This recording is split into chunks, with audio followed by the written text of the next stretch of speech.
है वो है केंद्र राज्य संबंध। केंद्र राज्य संबंध से बीपीएससी में अल्टरनेट साल में पूछा है क्वेश्चन। आज तक बहुत बार क्वेश्चंस पूछे गए हैं केंद्र राज्य संबंध से लेकर के।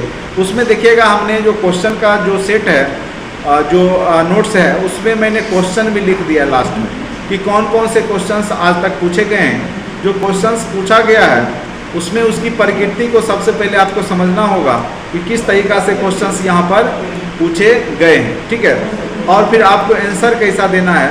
तो सबसे पहले देखिए क्वेश्चन नंबर 1 प्रश्नमाला में हमने दिया। अभी तक जो है, अभी ये इन 5-8 वर्षों में जो क्वेश्चंस पूछे गए हैं इस टॉपिक से, वो देखिए क्या। भारतीय संघात्मक व्यवस्था में केंद्र तथा राज्य के मध्य तनाव के क्षेत्रों का विश्लेषण कीजिए। केंद्र और राज्य के बीच में तनाव की स्थिति क्यों बनती है। वर्तमान समय में संघीय सरकार तथा बिहार राज्य के मध्य संबंधों का वर्णन कीजिए। केंद्र और बिहार के बीच में कैसा संबंध है। तो वही होता है जब आपका केंद्र की सरकार और राज्य की सरकार सेम पार्टी का होगा तो अपनापन महसूस होता है राज्य को। जब बदल जाता है पार्टी तो सौतेला व्यवहार होता है। बस होता यही है, ठीक है। तो उसके संदर्भ में यहाँ लिखना पड़ेगा आपको।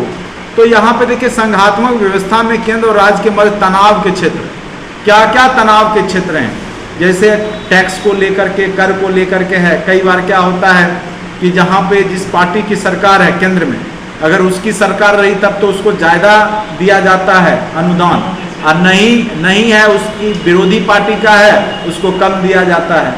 तो ये सब बार बार, या वहाँ की सत्ता अगर अलग है तो राज्यपाल उस पर हावी रहता है। तो ये सब आपको तनाव के क्षेत्र के बारे में यहाँ पे चर्चा करना होगा। और साथ साथ बिहार राज्य के मध्य संबंध केंद्र का कैसा है उसको लिखना है, ठीक है। तो आगे अभी सारे पॉइंट्स को बताएंगे। दूसरा क्वेश्चन है, इसलिए क्वेश्चन की प्रकृति को सबसे पहले हम बता रहे हैं आपको। केंद्र प्रायोजित योजनाएं केंद्र और राज्यों के बीच हमेशा विवाद का मुद्दा रही है, ठीक है। प्रासंगिक उदाहरणों का हवाला देते हुए चर्चा कीजिए। यानी बहुत सारी योजनाएं हैं जो केंद्र और राज्य के बीच में क्या होता है, विवाद हो जाता है। जैसे शिक्षा है, शिक्षा समवर्ती सूची में अब नई शिक्षा नीति केंद्र सरकार लागू कर दी तो 60% ही केंद्र देगा ना, और 40% किसको देना है, राज्य को। और राज्य को फंड ही नहीं है और उसको नई शिक्षा नीति लागू करना है। उस केस में क्या होगा कि दोनों में मतभेद की स्थिति होगी, ठीक है। कई बार दिल्ली सरकार क्या हुआ कि प्रधानमंत्री आवास योजना के तहत दिल्ली में आवास निर्माण की बात की गई, तो उसमें क्या था कि दिल्ली सरकार को भी देना था। तो दिल्ली सरकार डायरेक्ट बोला कि आप इसको प्रधानमंत्री की जगह मुख्यमंत्री कर दीजिए, हम देने के लिए तैयार हैं। तो दोनों में विवाद हो गया नहीं। तो कहने का अर्थ है कि ये समसामयिक मुद्दा आपको देखना पड़ेगा आसपास के जो भी राजनीति में होता है, तो वो सब आप एग्जाम्पल देखिए यहाँ पे समझा सकते हैं। अब भारतीय संघीय व्यवस्था में सामयिक दिगो जो रिसेंट ट्रेंड है, ठीक है, क्या क्या ट्रेंड चल रहा है संघीय व्यवस्था में, और राज्यों की अधिक क्षमता की आवश्यकता है। क्या लिखा है, क्या राज्यों को अधिक क्षमता देने की आवश्यकता है। तो ये सब को आपको पुष्टि करना है।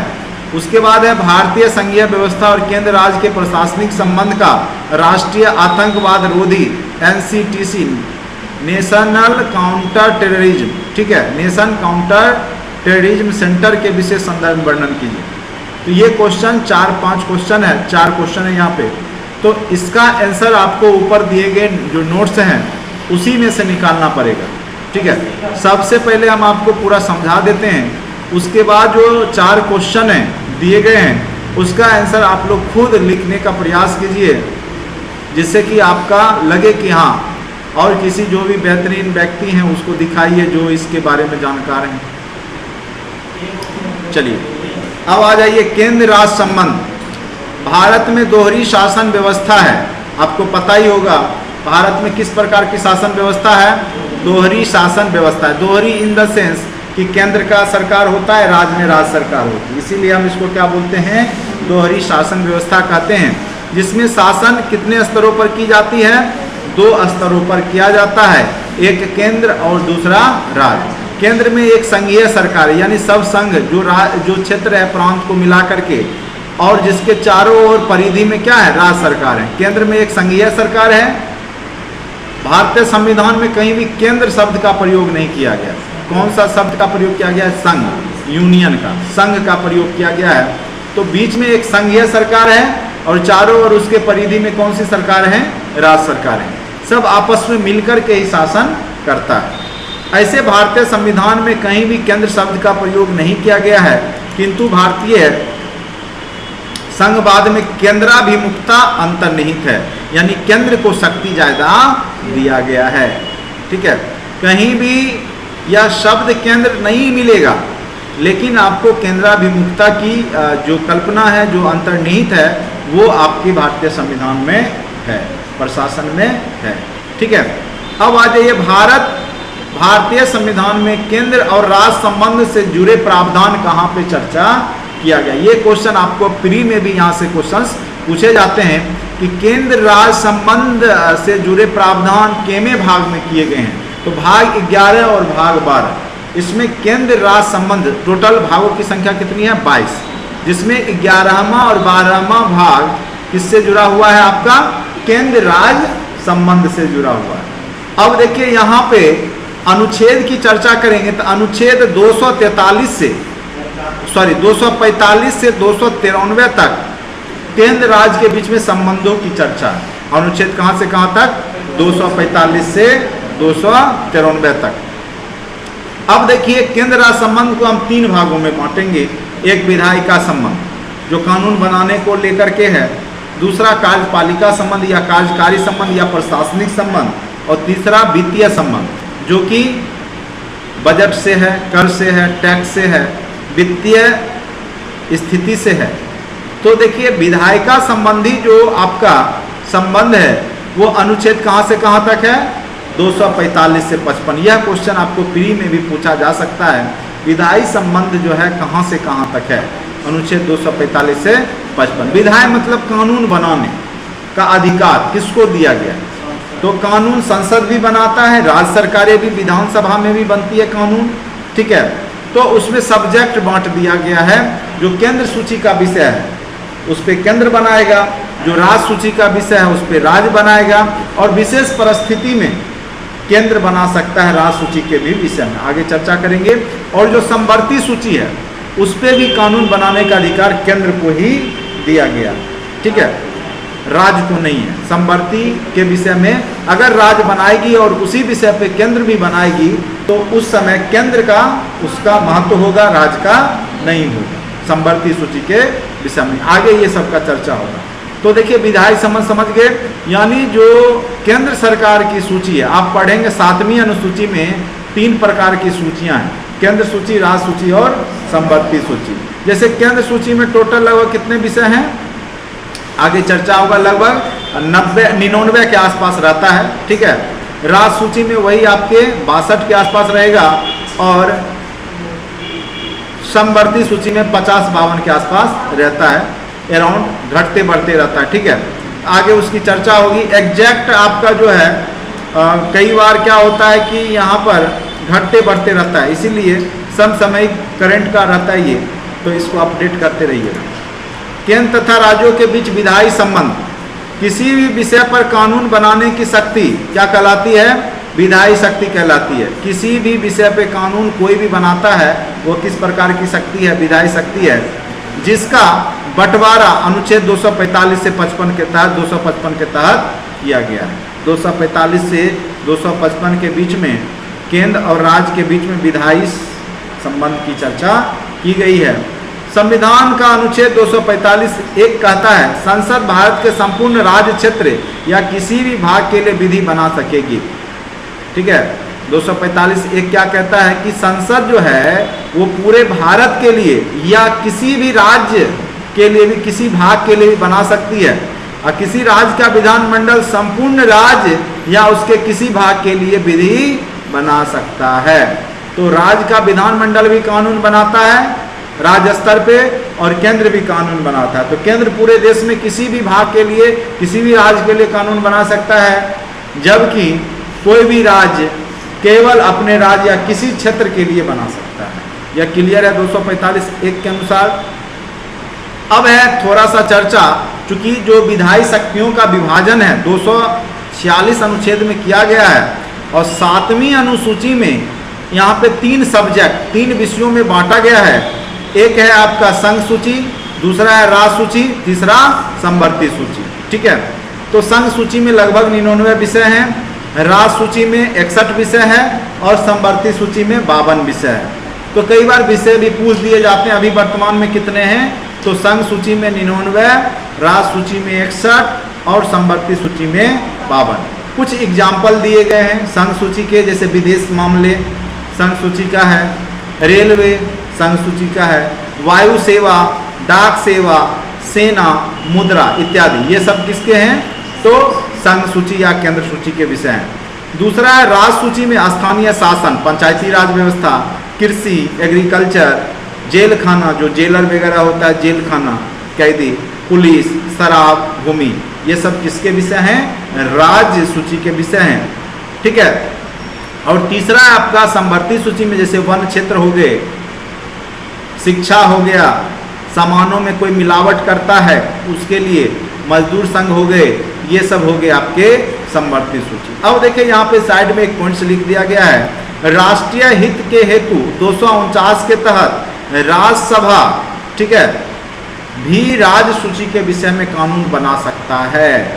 अनुच्छेद 249 के तहत राज्यसभा को यह अधिकार दिया गया है कि वह किसी भी राज्य का कानून बना सकता है, लेकिन वह पार्ट तो केंद्र का है, राज्यसभा है ना, लेकिन फिर भी उसको अधिकार दिया गया है कि वो राज्य सूची के विषय में अनुच्छेद 249 के तहत कानून बना सकता है। उसी प्रकार से अनुच्छेद 254 के तहत क्या कहा गया है कि समवर्ती सूची में जो है केंद्र का कानून प्रभावी होगा। अगर केंद्र उस पर कानून बनाता है, जैसे अभी नई शिक्षा नीति आई है, राज्य भी अपना कानून बनाता है, लेकिन केंद्र का क्या हो जाएगा, अगर दोनों में मतभेद की स्थिति होगी तो केंद्र के ही कानून को माना जाएगा। अवशिष्ट शक्तियां, जैसे साइबर कानून हो गया, जैसे कोई नया टॉपिक आ गया, कोई नया मुद्दा आ गया, जैसे साइबर क्राइम हो गया, तो वे सभी मामले जिनका उल्लेख इन सूची में नहीं है उनको हम क्या बोलते हैं, अवशिष्ट विषय। और इस पे कानून बनाने का केवल अधिकार किसको दिया गया है, केंद्रीय विधायिका को, यानी केंद्र सरकार को। ठीक है, अब देखिए अनुच्छेद वही 245 से 55 के बीच में 2-4 का वर्णन कर दीजिए तो ज़्यादा बेहतर आंसर राइटिंग आपका हो जाता है। अब 248(1) के अनुसार अवशिष्ट शक्तियाँ किसके पास है, संसद के पास है।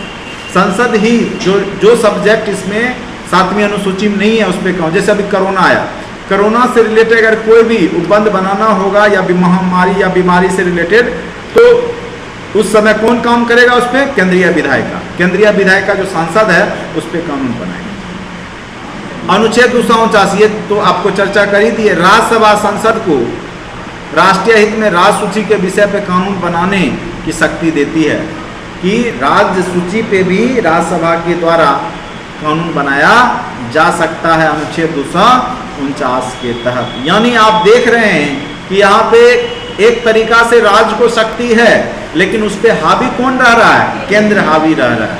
और यह जरूरी भी है क्योंकि आपका देश जो है यूनियन ऑफ स्टेट्स है, नहीं तो यानी आपका केंद्र जो है सबसे ज़्यादा मजबूत है। आपका जो है केंद्र जो होता है ज़्यादा शक्तिशाली होता है आपके देश में, जबकि अमेरिका में ऐसी बात नहीं है, वहाँ का स्टेट्स ज़्यादा शक्तिशाली होता है।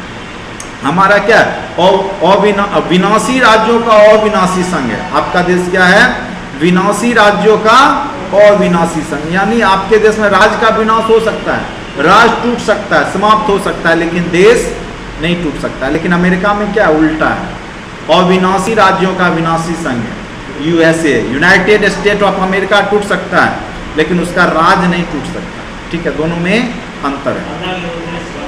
2 या 2 से, हाँ 2 या 2 से अधिक राज्यों के अनुरोध पे।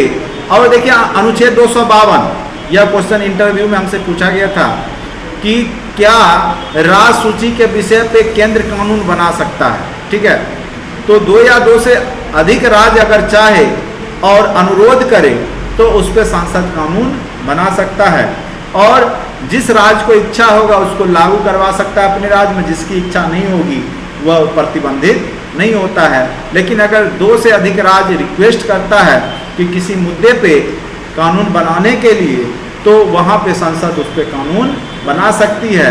और जो राज्य है जो इसमें सम्मिलित है उस पर लागू हो जाएगा, और जो राज्य नहीं चाहेगा कि हम पे हो तो उस पर लागू नहीं होगा। ऐसा प्रावधान अनुच्छेद 252 के तहत किया गया।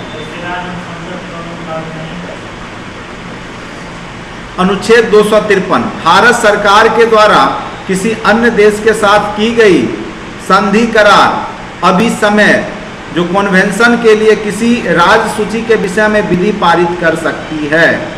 क्या है कि कोई भी राज्य में अगर किसी देश के साथ संधि करना, जैसे नेपाल के बॉर्डर पे बिहार है, ठीक है, तो नेपाल के साथ कुछ संधि करना है तो राज्य को अगर जो नियम बोलेगा, जो सूचना जारी करेगा तो उसको मानना पड़ेगा, या जो कानून बनाएगा आपका देश उस राज्य को मानना पड़ेगा। जैसे मान के चलिए बेहतर संबंध बनाना है हमारे नेपाल से, जो भी आसपास के देशों से, तो चूंकि उसके सीमा में जो सटा हुआ राज्य है उसका दायित्व बनता है, ठीक है, तो उस समय जो है केंद्र राज्य के लिए कानून उस मुद्दे पे बना सकती है। और साथ साथ अगर कोई कन्वेंशन होने वाला है, ठीक है, तो उस समय राज्य सूची के विषय में भी केंद्र कानून बना सकती है अनुच्छेद 253 के तहत। अब आ जाइए राष्ट्रपति शासन के दौरान आपको पता ही होगा जब देश में 356 राष्ट्रीय आपातकाल की स्थिति होती है, उस स्थिति में भी राज्य की सारी विधायी शक्ति किसको मिल जाता है? केंद्र को मिल जाता है, ठीक है। अनुच्छेद 356 जब देश में देखो 352, 356 और 307, यह राष्ट्रीय आपातकाल की स्थिति में 352 क्या है आपका? राष्ट्रपति शासन, जब सशस्त्र विद्रोह हो जाए उस केस में। 356 जब वहाँ पे बहुमत की सरकार खत्म हो जाती है, जब सरकार कानून के हिसाब से नहीं चल रहा होता है, तब वहाँ पे 356 लगा दिया जाता है, राष्ट्रपति शासन जिसको बोलते हैं। तो उस स्थिति में भी जब राष्ट्रपति शासन लग जाएगा तो उस राज्य के लिए कानून कौन बनाएगा? केंद्र सरकार। राष्ट्रपति को पावर, चूंकि उस समय सर्वे सर्वा राष्ट्रपति हो जाते हैं, तो ये चीज़ याद रखना है आपको। फिर है राष्ट्रीय महत्व की संस्थाओं के संबंध में, जो राष्ट्रीय महत्व की संस्थाएं हैं, ठीक है, उस पर केंद्र का नियंत्रण होगा, ठीक है। जितने भी राष्ट्रीय महत्व की संस्थाएं होंगी नेशनल, उस पर जैसे NIT हो गया, अगर किसी राज्य में भी है तो उसमें केंद्र का ही प्रभाव रहेगा। तो उसका जब भी सबमिट होगा तो वहाँ पे जो है राष्ट्रपति आएंगे, ना कि राज्यपाल, ठीक है। या IIT है, IIM है, या बहुत जो देश स्तर की संस्था है, तो उस पर जो कानून बनाने का काम कौन करेगा? केंद्र करेगा, ठीक है। उसके बाद देखिए अनुच्छेद 200 के तहत राज्यपाल यदि किसी राज्य के विधानमंडल द्वारा पारित किए गए विधेयकों को राष्ट्रपति के विचार के लिए रखता है, तो अनुच्छेद 201 के तहत राष्ट्रपति ऐसे विधेयकों पर जेवी विट्टो का तथा निरपेक्ष विट्टो का प्रयोग कर सकता है। देखो, कोई भी विधानमंडल या विधानसभा कानून बनाती है राज्य स्तर पे, तो राज्यपाल चाहेगा तो उस कानून को पारित, चूंकि 3 अंग होता है कानून बनाने में, एक तो विधानसभा, विधान परिषद और राज्यपाल। तो राज्यपाल बोलेगा नहीं, हम ये कानून को पारित नहीं करेंगे जब तक कि हम अपने आका कौन है यहाँ? राष्ट्रपति। क्योंकि राष्ट्रपति के द्वारा ही राज्यपाल की नियुक्ति होती है, तो उनसे जब तक हम परामर्श नहीं ले लेंगे या वो नहीं कह देंगे, तब उस स्थिति में हम ये कानून राज्य में लागू नहीं करेंगे या इस पर हस्ताक्षर नहीं करेंगे। और उस केस में वो अनुच्छेद 200 के तहत राज्यपाल वह विधेयक को क्या करता है? राष्ट्रपति के विचारार्थ भेजता है, और जब राष्ट्रपति बोलता है नहीं सही है लागू कर दिया जाए, तब लागू करेगा, तब साइन करेगा। नहीं तो राष्ट्रपति कई बार जेवी विट्टो का प्रयोग करके उसको अपने पास ही रख लेते हैं, राज्य को देते ही नहीं, ठीक है। तो यह पावर राष्ट्रपति को है, यानी यहाँ पर भी आपका केंद्र क्या हो गया? हावी हो गया। अब आ जाइए, तो क्यों नहीं लड़ाई होगा केंद्र और राज्य के बीच में? होना स्वाभाविक है, क्योंकि यहाँ पे केंद्र को ज़्यादा शक्ति मिल रहा है, राज्य को कम मिल रहा है। अनुच्छेद 254, यदि राज्य विधानसभा संसद के किसी कानून के विरोध की स्थिति में है तो संसद का कानून मान्य होगा। अगर कोई कानून राज्य विधानसभा बनाया और उसी विषय पे पहले से केंद्र बना रखा है या बाद में भी बनाया, तो दोनों में से केंद्र का ही संविधान को माना जाएगा, राज्य के संविधान को नहीं माना जाएगा। अगर सेम केस में कानून बना दिया गया केंद्र और राज्य के बीच में, तो वहाँ पे केंद्र का कानून ही हावी होगा, राज्य के कानून की मान्यता नहीं होगी उस केस में। तो ये थे आपके विधायी संबंध केंद्र राज्य के बीच में। तो इतना लिखना नहीं है, 2-4 पॉइंट्स लिख करके आप उसको अनुसूची के दे करके, जो भी 7वीं अनुसूची का चर्चा करके 245, 249, 2-4 लिख दीजिएगा, क्योंकि इतना टाइम वहाँ लिखने का रहता नहीं है। ठीक है, और क्वेश्चन की प्रकृति के हिसाब से आंसर राइटिंग होना चाहिए। अब आ जाइए कार्यकारी संबंध। ठीक है, प्रशासनिक संबंध, कार्यकारी संबंध को ही कहते हैं, या कार्यपालिका वाला संबंध जो कह सकते हो। तो 3 प्रकार के संबंध की चर्चा हमने किया, एक विधायी संबंध, दूसरा कार्यकारी, तीसरा वित्तीय। तो अब दूसरा पॉइंट पे आ गए हम, कार्यकारी संबंध यानी प्रशासनिक संबंध। आप देखते होंगे कि अखिल भारतीय सेवा यूपीएससी कौन कंडक्ट कराता है? तो केंद्र सरकार कंडक्ट कराती है। ठीक है, और उसके जो एम्प्लॉय होते हैं, जो उसके ऑफिसर्स जो होते हैं, वो केंद्र का प्रतिनिधित्व कर रहे होते हैं राज्य के प्रशासन में। ठीक है, यूपीएससी से आकर डीएम जो जिला लेवल के अधिकारी बनते हैं, वो यूपीएससी वो किसके आदमी है? केंद्र सरकार के आदमी। राज्य स्तर के मैक्सिमम एसडीएम तक बन सकते हैं, बीपीएससी जैसे हो गया राज्य लोक सेवा आयोग, बिहार राज्य लोक सेवा आयोग। तो यहाँ पे एसडीएम, तो यहाँ पे डीएम के अंदर एसडीएम को रखा गया है, यानी केंद्र के अंदर ही आपके राज्य के अधिकारी भी यहाँ पे रहते हैं। ठीक है, तो अब देखिए यहाँ पे 2 स्थिति बनाई, एक तो सामान्य काल में प्रशासनिक संबंध और एक आपातकाल की स्थिति में प्रशासनिक संबंध। तो आपातकाल में तो पूरा सर्वे सर्वा आपका कौन हो जाएगा? केंद्र हो जाएगा। जब भी आपके देश में, आपके राज्य में 352, 356, 360 लागू हो जाता है, उस स्थिति में सर्वे सर्वा केंद्र ही है, आपके राज्य का कुछ चलने वाला नहीं है। दूसरा, सामान्य स्थिति में कार्यकारी शक्तियों का बंटवारा, समान बंटवारा, यानी जो कार्यकारी शक्ति राज्य के पास दिया गया है, जिस विषय को राज्य के पास दिया गया है, उस पे उसका प्रशासन कौन देखेगा? जैसे जेल है, जेल का प्रशासन कौन देखेगा? राज्य देखेगा। पुलिस है, पुलिस को कौन देखेगा? राज्य देखेगा। भूमि अस्थायी बंदोबस्त है, उसका प्रशासन कौन देखेगा? राज्य देखेगा। ठीक है, उसके बाद राज्यों को निर्देश देने की केंद्र की शक्ति, और राज्य को निर्देश देने की शक्ति केंद्र के पास है।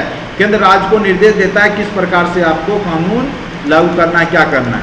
अखिल भारतीय सेवा यूपीएससी नहीं, इसके तहत आपके राज्य में भी आपके जिला को कंट्रोल करने का काम से लेकर के जितने भी हाई लेवल के पदाधिकारी होंगे, वो सारे कहाँ से आएंगे? यूपीएससी के रहेंगे, यानी केंद्र के वो व्यक्ति होते हैं।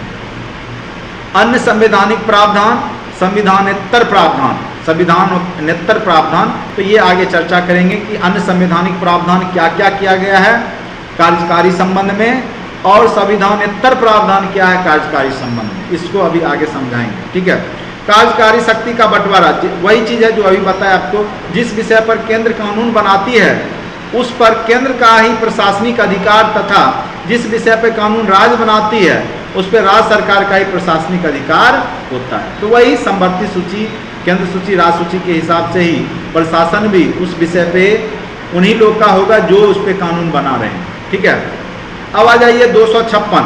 अब यहाँ पे हमने बताया था 255 तक कहाँ था? विधायी, और 256 से कहाँ तक है? 256 से 293 तक क्या है? कार्यकारी संबंध है, यही है ना? 263 तक, 256 से 263, सॉरी 256 से 263 तक जो संबंध है वो आपका क्या है? अनुच्छेद, ये कार्यकारी संबंध है। 256 क्या बोलता है? राज्य क्षेत्र में संसद का कानून अनुपालन सुनिश्चित रहे। हर हमेशा ऐसा स्थिति बना रहना चाहिए राज्य के स्तर पर कि संसद का कानून अनुपालन होना चाहिए। ठीक है, जिस विषय पे संसद ने कानून बनाया है, जैसे रेलवे है, रेलवे का कानून संसद ने बनाया, केंद्र ने बनाया, तो राज्य को भी वही कानून पे चलना है, वो लागू रहेगा हर एक राज्य।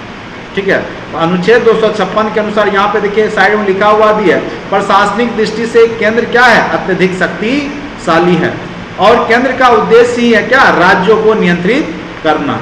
ठीक है, इसीलिए संसद का कानून हर एक राज्यों में अनिवार्य रूप से लागू रहेगा। संसद जिस विषय पे कानून बनाएगी वो अनिवार्य रूप से उस विषय पे उस राज्य में भी लागू होगा। जैसे रेलवे हो गया, रेलवे अलग अलग राज्य में होगा, लेकिन वो कानून किसका चलेगा? केंद्र का ही कानून चलेगा। अगर वो चाहेगा कि राज्य की हम रेलवे का पटरी चेंज कर दे, जगह चेंज कर दे, इधर कर दे, उधर कर दे, स्टेशन नहीं कर सकता, कुछ भी वो अपने हिसाब से नहीं करेगा, केंद्र जो कहेगा वही करेगा। ठीक है, इसीलिए अनुच्छेद 256 को मानना अनिवार्य है हर एक राज्य। 257 केंद्र सरकार के साधनों एवं रखरखाव राज्य की जिम्मेदारी। हाँ, जो भी केंद्र का सामान है, जैसे रेलवे हो गया, बैंक हो गया, ये सब का रख रखाव सुरक्षा देने का काम कौन करेगा? राज्य सरकार करेगी। ये नहीं कि अब केंद्र का सामान है तो लूटपाट हो गया, राज्य, ऐसा बात नहीं। अगर कोई कोच फैक्ट्री बनाया, कोई फैक्ट्री लगाया, जैसे पहले था ना लोहे का या जो भी हो, जैसे रेलवे का कोच फैक्ट्री बना, तो बनेगा राज्य में, लेकिन उसका रख रखाव किसकी जिम्मेदारी होगी? राज्य सरकार का। या कोई हिस्टोरिकल प्लेस है, देश स्तर का है, तो उसकी भी जिम्मेदारी राज्य की होगी, लेकिन वह रहेगा किसके अंतर्गत? जैसे अभी था ना कि प्रमुख जो भी इंस्टीट्यूशंस हैं वो केंद्र सूची के विषय हैं, ठीक है, जो प्रमुख संस्थान हैं, लेकिन रहता तो जैसे पटना में है NIT, अब राज्य चाहेगा कि उसको हम खत्म कर दें, उसको हम जो है पटना इंजीनियरिंग कॉलेज में फिर कन्वर्ट कर दें, तो ऐसा संभव नहीं है। हाँ, तो केंद्रीय सरकार के साधनों और लेकिन रख रखाव की जिम्मेदारी किसकी रहेगी? राज्य सरकार की। अनुच्छेद 258 के तहत केंद्र सरकार राज्य सरकार की सहमति से उस सरकार या अधिकारियों को केंद्र के कार्यपालिका में शामिल विषय से संबंधित शक्तियों तथा कृत्य सौंप सकता है। तो केंद्र सरकार चाहेगी तो कोई अधिकारी को, राज्य के अधिकारी को भी अपने काम के लिए नियुक्त करा सकती है। जैसे अगर लोकसभा का चुनाव हो रहा है, तो लोकसभा चुनाव होगा तो उसका IAS IPS तो रहेगा ही, और राज्य सरकार का अधिकारी से लेकर राज्य सरकार का एम्प्लॉय तक सब उसमें पार्टिसिपेट करेगा। यहाँ तक कि क्लर्क तक भी और जो है प्यून तक भी उसमें जाता है। और उस समय क्या हो जाता है, सारे एम्प्लॉय वर्ग केंद्र के लिए काम कर रहे होते हैं, क्योंकि वह केंद्र की जिम्मेदारी होती है लोकसभा का चुनाव करवाना, निर्वाचन आयोग का जिम्मेदारी है और केंद्र स्तर पे है वो, ठीक है। तो उस स्थिति में अनुच्छेद 258 का प्रयोग होता है। अब आ जाए अखिल भारतीय सेवाएं, IAS IPS IFS, 3 प्रकार की सेवाएं हैं, ठीक है। Indian administrative service, Indian police service, Indian forest service, ठीक है। अखिल भारतीय सेवाओं के लिए चयन एवं प्रशिक्षण का कार्य केंद्र सरकार द्वारा किया जाता है, जबकि इन सेवाओं में नियुक्त अधिकारी केंद्र और राज्य दोनों सरकारों के अधीन कार्य करते हैं। जो भी प्रशिक्षण देने का काम कौन करेगा? IAS IPS को केंद्र सरकार करेगा, लेकिन यह काम करते हैं दोनों सरकार के लिए, केंद्र के लिए भी करते हैं और राज्य के लिए। अब अजय अन्य संवैधानिक प्रावधान क्या है? राज्यपाल की नियुक्ति राष्ट्रपति के द्वारा। तो यहाँ पर भी केंद्र ही हावी है, क्योंकि मुख्यमंत्री से सलाह नहीं लिया जाता है, इसीलिए सरकारिया आयोग बना था। वो रिपोर्ट भी दिया था केंद्र राज्य संबंध के लिए कि जब भी मुख्यमंत्री से सलाह से ही राज्यपाल उस राज्य का किसी को बनाया जाना चाहिए, लेकिन सही से इसको फॉलो नहीं किया गया आज तक। तो राज्यपाल की नियुक्ति किसके द्वारा होगी? राष्ट्रपति के द्वारा होगी। राज्य निर्वाचन आयुक्त को हटाने का अधिकार, नियुक्ति ऐसे करेगा राज्यपाल। राज्य के निर्वाचन आयुक्त की नियुक्ति कौन करता है? राज्यपाल, लेकिन हटाएगा कौन? राष्ट्रपति। ये कितना भी बदमाशी कर ले राज्य में, इसको जब तक राष्ट्रपति नहीं चाहेगा तब तक यह बना रहेगा। मुख्यमंत्री के बोलने से उसको कोई फर्क पड़ने वाला नहीं है, लेकिन नियुक्ति कौन करता है? राज्यपाल। और हटाएगा कौन? राष्ट्रपति। राज्य लोक सेवा आयोग के अध्यक्ष को हटाने का अधिकार किसको है? राष्ट्रपति को, लेकिन उसको बनाने का अधिकार किसको है? राज्यपाल। और राज्यपाल बनाता है मंत्रिपरिषद के सलाह से, ठीक है। मंत्रिपरिषद के सलाह से बना तो देता है, लेकिन उसको खत्म नहीं कर सकता। उसको खत्म करने की शक्ति किसको है? उसके जवाब हाँ, तो राष्ट्रपति को। तो ये हो गए संवैधानिक प्रावधान। संविधानेतर प्रावधान यानी संविधान में जिसका जिक्र नहीं है, ऐसे सलाहकारी निकाय जो केंद्र और राज्यों के समन्वय को बढ़ाने के लिए प्रयास करते हैं, ऐसे निकायों का उल्लेख संविधान में नहीं है, उसको क्या बोलते हैं? संविधानेतर प्रावधान। और इसकी अध्यक्षता केंद्र सरकार द्वारा नियुक्त पदाधिकारी द्वारा किया जाता है। जैसे सबसे अच्छा एग्जाम्पल है नीति आयोग। 2015 में बनाया गया योजना आयोग का नाम क्या कर दिया गया? NITI Aayog, national institutions for transforming India. अब ये जो है नीति आयोग, ठीक है, कि पदाधिकारी की नियुक्ति केंद्र सरकार करेगा। लेकिन यह काम क्या करता है, केंद्र और राज्य के बीच में संबंध बनाने का काम करता है कि जो बजट आया, जो फंड आया, वो आपस में बांट करके किस तरीका से देश का डेवलपमेंट हो। उसी प्रकार से राष्ट्रीय विकास परिषद की भी स्थापना की गई और इसका भी उद्देश्य क्या है कि जो योजनाएं बनाई जाती है उसका सही से क्रियान्वयन हो रहा है या नहीं हो रहा है, ये देखना।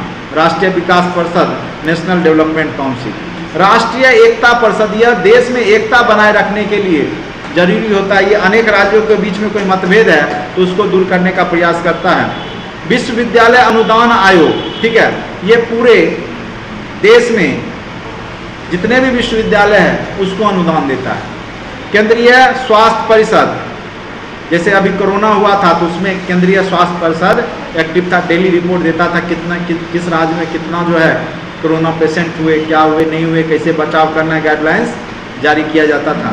ठीक है, विभिन्न प्रकार के सम्मेलन, जैसे मुख्यमंत्री का सम्मेलन, गृह मंत्री का सम्मेलन, प्रमुख सचिवों का सम्मेलन, ये सब केंद्र के द्वारा करवाया जाता है संविधानेतर संस्था के हिसाब से, क्योंकि आपस में सभी राज्यों में मेल मिलाप बना रहे, केंद्र राज्य के बीच में संबंध बेहतर बना रहे।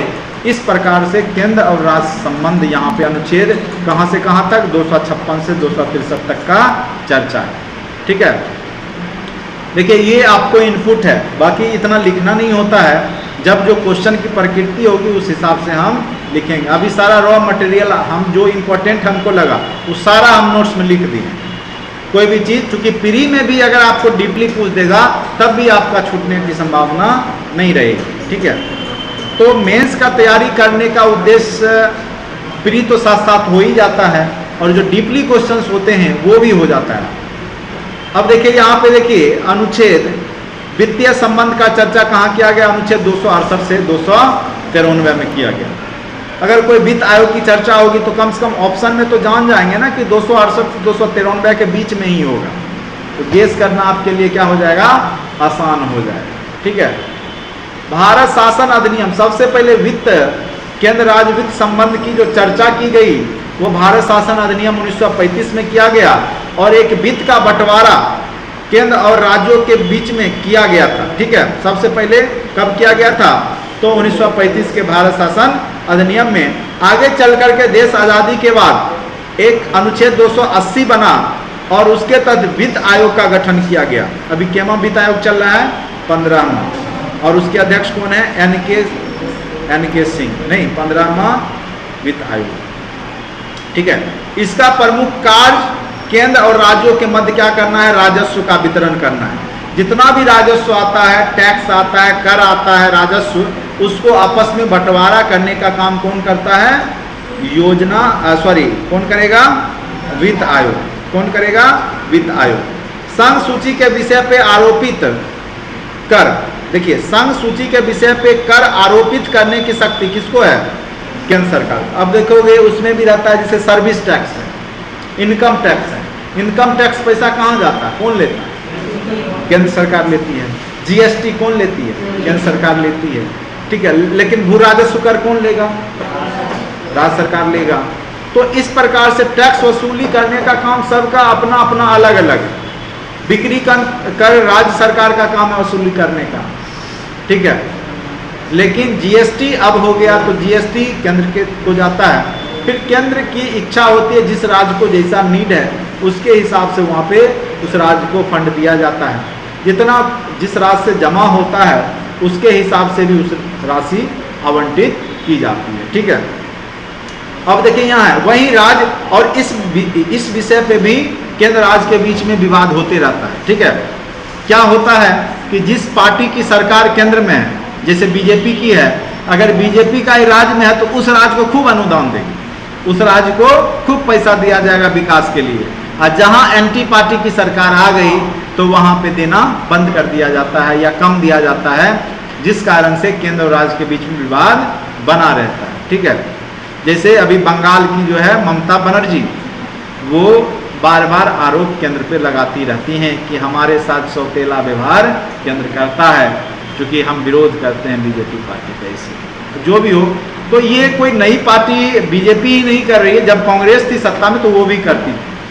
कांग्रेस तो मतलब एक समय में इतना प्रभावशाली पार्टी थी कि दूसरे पार्टी को एकदम, अगर सरकार बन गया तो राज्यपाल को इतना ये किए रहती थी कि तुरंत सरकार उसका गिर जाए किसी तरीका से, ठीक है। तो कहीं ना कहीं आप जैसा किए हैं वैसा तो भोगना तो पड़ेगा ही, नहीं, आप ही ने सिखाया है सबको, आप खुद किए हैं तो आप भोगी हैं आप खुद, ठीक है। तो देखिए यहाँ पर संघ सूची के विषय पर कर आरोपित करने की शक्ति केंद्र को है, वहीं राज्य सूची के विषय पर कर आरोपित करने की शक्ति किसको है? राज्य सूची को है। वर्तमान में भारत सरकार ने एकीकृत साझा बाजार बनाने हेतु एक नया अप्रत्यक्ष कर, और एक बात याद रखिएगा, जीएसटी इनडायरेक्ट टैक्स है, प्रत्यक्ष कर नहीं है। आपको कैश के रूप में डायरेक्ट देना नहीं होता है, अप्रत्यक्ष कर है, आपके वस्तु पे लगता है। वस्तु खरीदते हैं, जो गुड्स खरीदते हैं, सर्विस खरीदते हैं, उसके मध्य में वो जोड़ा रहता है, डायरेक्ट आप सरकार को पैसा नहीं देते हैं, ठीक है।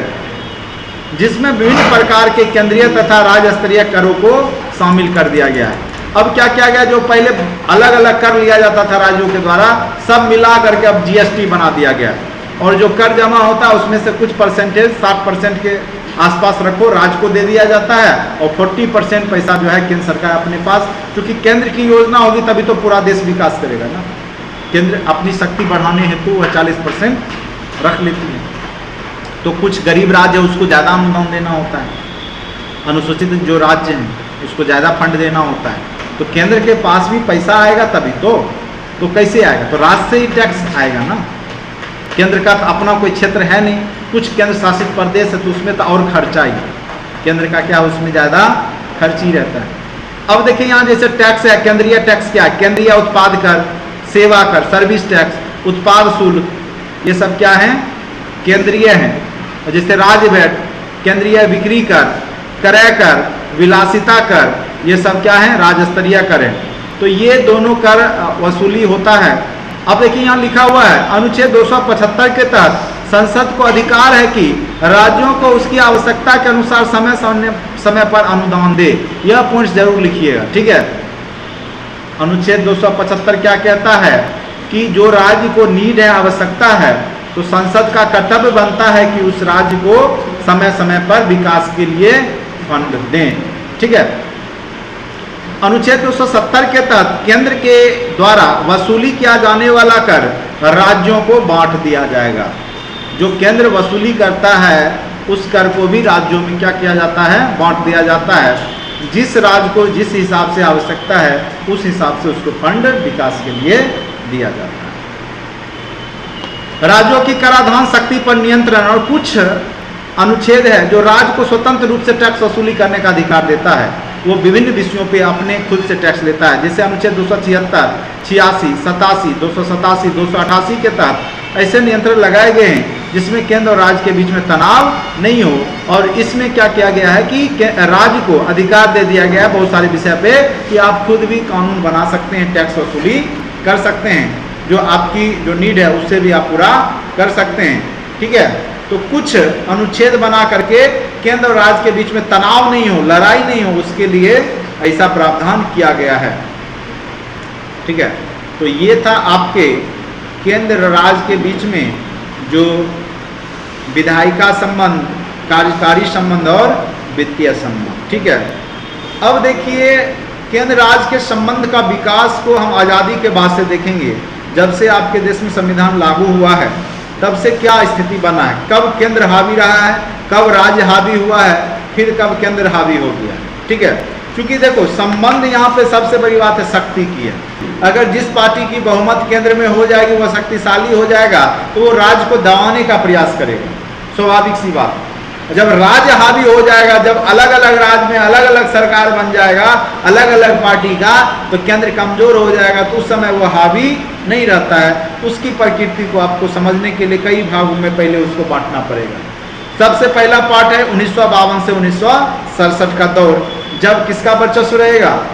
कांग्रेस पार्टी का वर्चस्व रहेगा, क्योंकि देश आज़ादी के समय से ही कांग्रेस वर्चस्व में आ गई। तो वो क्या करेगी? अन्य पार्टी जहाँ पे या अन्य राज्य जहाँ पे उसकी सरकार नहीं है उस पर क्या करेगी?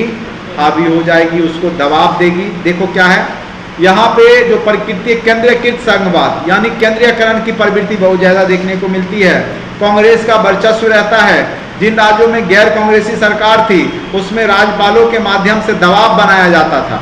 ठीक है, जैसे एग्जाम्पल में 1959 में केरल में जो वामपंथी सरकार थी उसको बर्खास्त कर दिया गया था, किसी न किसी ध्यू से बना करके बर्खास्त कर दिया गया था।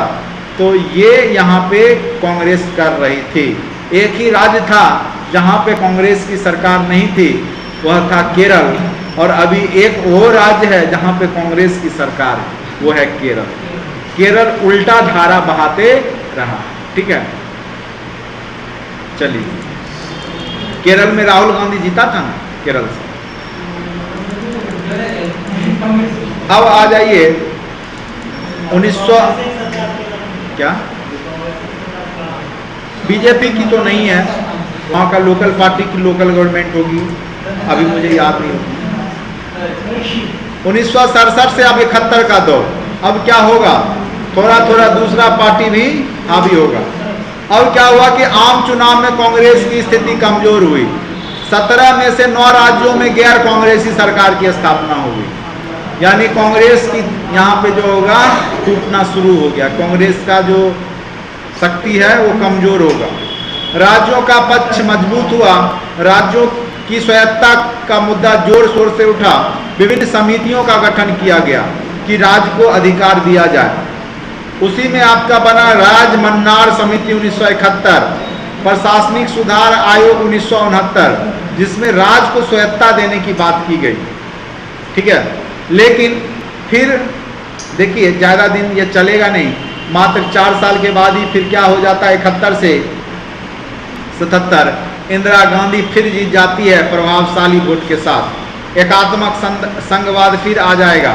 इंदिरा गांधी की प्रभावशाली जीत संविधान संशोधन की, और 42वां संविधान संशोधन में इतना संशोधन कर दी कि उसको मिनी कॉन्स्टिट्यूशंस कहा जाने लगा।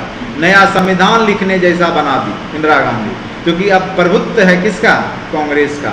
केंद्र की शक्ति में बेतहाशा की वृद्धि हुई यहाँ पे। ठीक है, और केंद्र की मनमाना शुरू हो गया।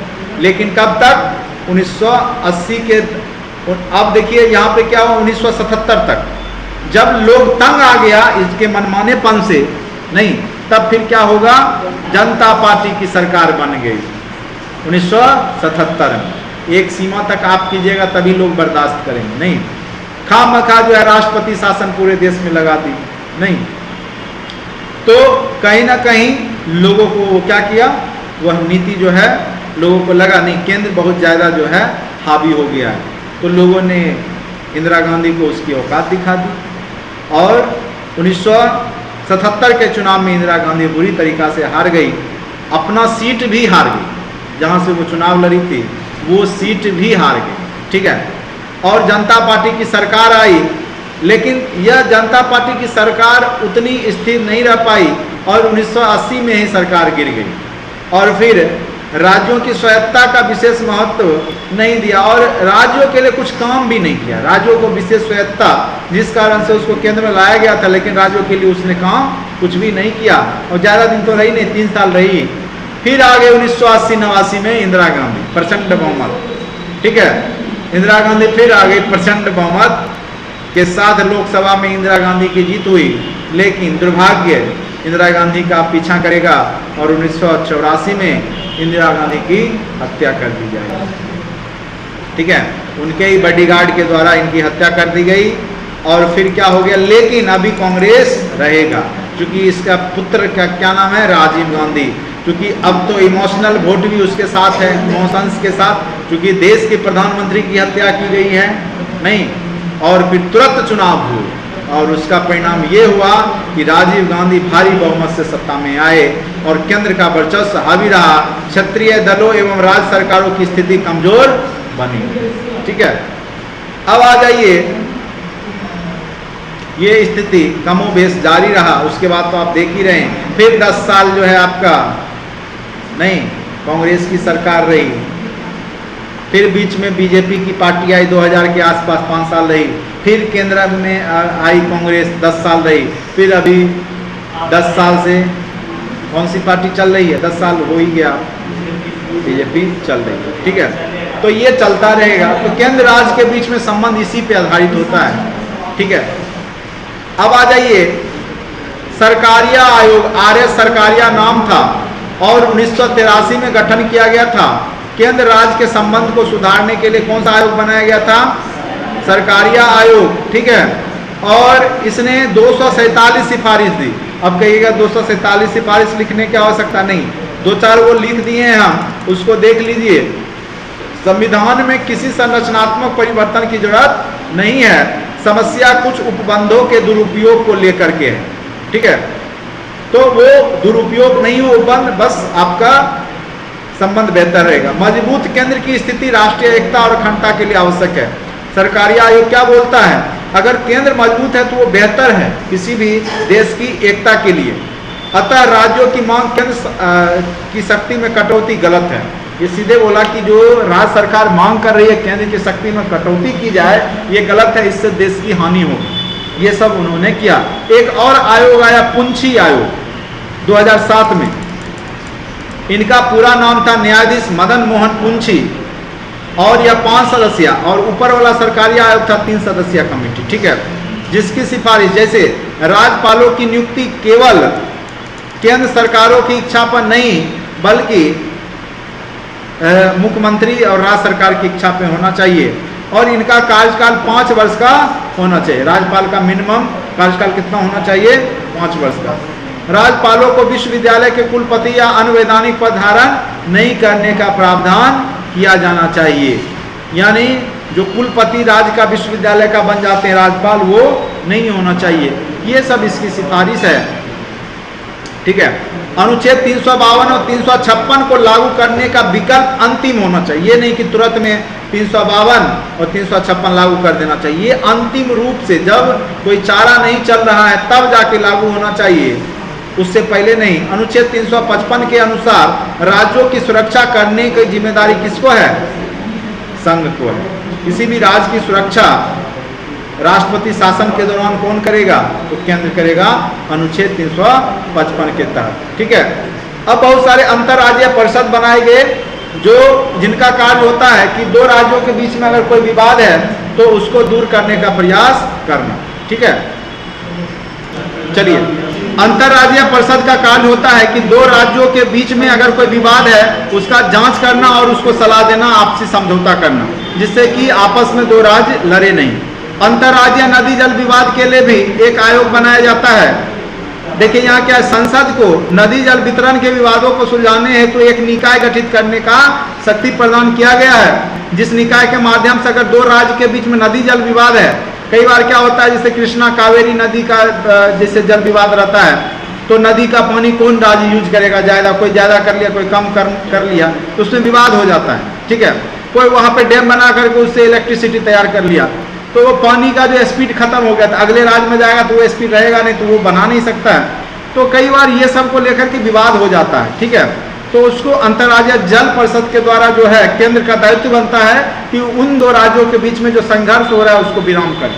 पूर्वोत्तर परिषद बनाया गया है, एक प्रकार का क्षेत्रीय परिषद है, जैसे जो पूर्वोत्तर राज्य हैं, जैसे आपका कौन हो गया, 8 राज्य आते हैं इसमें, असम, मणिपुर, मिजोरम, अरुणाचल प्रदेश, नागालैंड, मेघालय तथा त्रिपुरा और सिक्किम। ये 8 राज्य को 1971 में एक पूर्वोत्तर परिषद अधिनियम बनाया गया, उसके तहत जोड़ा गया, ठीक है, जो कि इन राज्यों में कोई समस्या उसकी देखरेख करता है, जैसे क्षेत्रीय परिषद कार्य करते हैं उसी प्रकार से।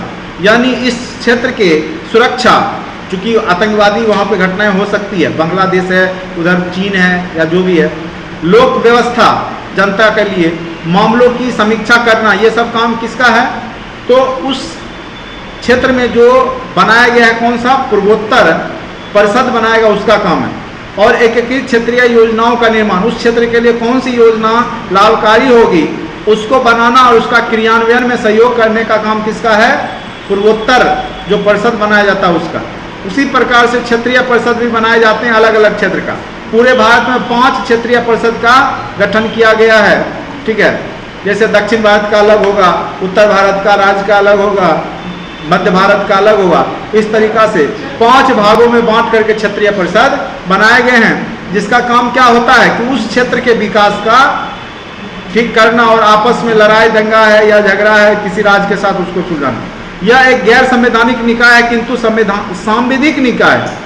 अब देखो ये शब्द जो है गैर संवैधानिक और सांविधिक, यानी गैर संवैधानिक मतलब संविधान में इसका चर्चा नहीं है, लेकिन सांविधिक मतलब कानून के द्वारा कानून बना करके इसको बनाएगा, उसको सांविधिक बोलते हैं। और जिसका संविधान में चर्चा नहीं है उसको क्या बोलते हैं, गैर संवैधानिक। तो गैर संवैधानिक और सांविधिक दोनों अलग अलग शब्द हैं, जिसका कार्य राज्यों के बीच क्या है, पारस्परिक संवाद कायम करना तथा राज्यों के आपसी विवादों को अपने स्तर पर सुलझाने का प्रयास करना। किसका काम है, क्षेत्रीय परिषद का काम है। इसका गठन राज्य पुनर्गठन आयोग 1956 के भाग 3 के माध्यम से क्षेत्रीय परिषदों का गठन किया गया। तो याद रखिएगा क्षेत्रीय परिषद का गठन कब किया गया, 1956 में किया गया, राज्य पुनर्गठन आयोग के माध्यम से। उसका काम ही है कि राज्यों के विवादों को सुलझाना, आपसी समझौता करना। अगर कोई राज्य आपस में विवाद में है तो उसको अपने स्तर से क्षेत्रीय स्तर पे सुलझा देना। तो ये थे आपके केंद्र राज्य संबंध, और उसके सुधारने के लिए केंद्र ने आज तक क्या किया है उसके बारे में चर्चा। अब फिर से क्वेश्चन एक बार देख लीजिए, भारतीय संघात्मक व्यवस्था में केंद्र राज्य के मध्य तनाव के क्षेत्रों का विश्लेषण कीजिए।